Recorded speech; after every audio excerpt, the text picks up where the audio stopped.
Hi guys, so today's video is going to be a guide video for new Genshin players, free to play Genshin players, or Genshin players who just want tips to make their lives easier. Now, let's get into it. Until about AR25, use all of your daily resin on the Blossom of Revelation, which gives you EXP books to ascend your characters. This is super important because EXP books become harder and harder to come by the further you get into the game.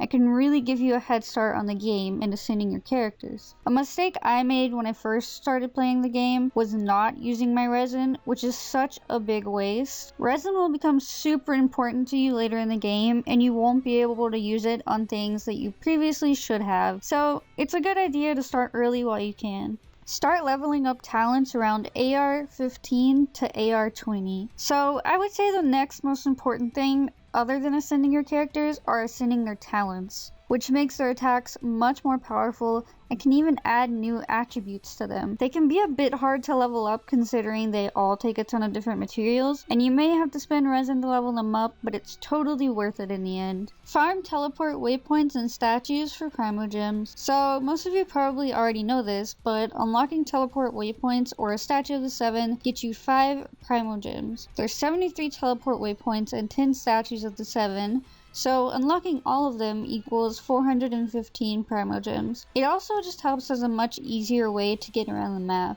Start small with artifacts. You've probably been told to not worry a lot about artifacts until about Adventure Rank 45, which is true for the most part, but they can help a ton with your characters. Artifacts affect a lot of character stats, including healing bonuses, damage output, HP, and critical hits, so you want to select which artifacts you equip wisely. There are also 5 different types of artifacts that fall into sets, giving you even better perks from equipping artifacts in the same set. Before hitting AR 45, you can start by looking up your character you'd like to build and see which artifact stats they work best with, and using what artifacts you have at the moment with those stats until you can get 4-star artifacts. Start small with weapons. This is very similar to how I just explained artifacts. Weapons can be super important on characters, but you might not be super lucky with them early on in the game. So see which weapons you have and what type of weapon works best with that character. An amazing website I use to see which stats and weapons or artifact sets work best with certain characters is game8.co. It tells you what stats you should be building onto that character and even what other characters go well with that character and even more. Also, while we're on the topic of resin, do not use your fragile resin until about AR 45 when you start farming artifacts. Every time your AR goes up in game, you'll get fragile resin, which you can then in turn into normal resin. You may want to abuse this in the beginning and get a ton of resin to farm for weapon materials, ascension materials, etc., but you will need a lot of resin when artifact hunting further on in the game, and it'll take so much longer if you don't have any of that fragile resin saved up. Do weekly bosses on Sundays. You may be thinking this is a weird one, but it actually makes a lot of sense. You're constantly leveling up in Genshin, and when your world level goes up, so do your boss levels, and the quality of what they drop also goes up. The weekly bosses respawn every Monday, so wait until Sunday to do them just in case your world level goes up and you've already wasted your weekly fight. Farm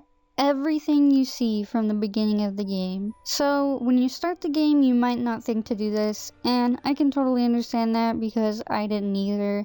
But later on in the games, items dropped from chests or enemies, or even flowers or berries will be super important for ascending characters or leveling up talents, and it's going to be super annoying for you to run around and collect them when you could be collecting them from the start. Farm crystals, iron, and white iron for weapon EXP, and use your expeditions to collect them too. As you get further in the game, it's going to be harder and harder to ascend things, including your weapon. Great way to get EXP materials for your weapons is to farm crystals, iron, and white iron, and talk to the blacksmith to get them turned into weapon EXP. You also unlock expeditions at level 14 where you can send your characters to collect things for you, which includes crystals and iron and can make your job of collecting them way easier. Mark Geoculus and Animoculus on the map when you collect one. So collecting Geoculus and Animoculus and giving them to their corresponding statue of the 7 makes your stamina bar go up, which is amazing and makes the game so much easier to play. What I would recommend, however, is either collecting them all at one time, or when you collect one, mark on your map where you collected it.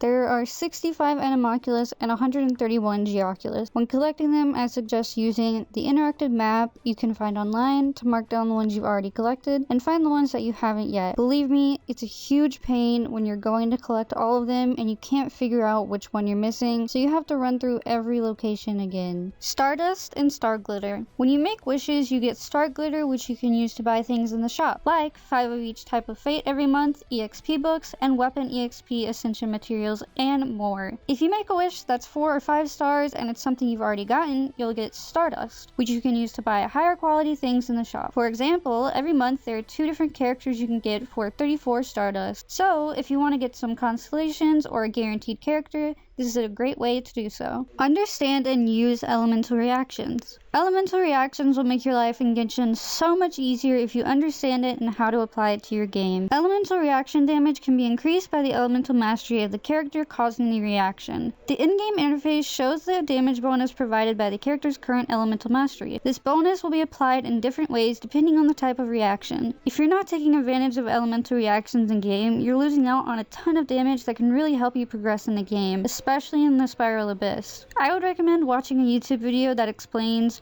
elemental reactions further because it is a bit hard to understand, but once you finally get a grasp on it, it helps so much. Make sure you're doing your daily commissions. Starting at Adventure Rank 12, you will unlock daily commissions. Completing a commission rewards 10 Primo Gems each, plus scaling Adventure EXP, Mora, and Companionship EXP based on your current Adventure rank. After completing all 4 daily commissions, reporting back to the Adventurers Guild at any branch grants bonus rewards from the guild. And those are all the tips. So I hope you guys enjoyed this video. I certainly enjoyed making it. It was very fun to do my research and all this stuff, and I really just love helping people when I can, especially with games, just because it's fun. If you guys would like to see another video like this or something similar, or if you would like to go watch my other videos which are more comedy, you can go watch those.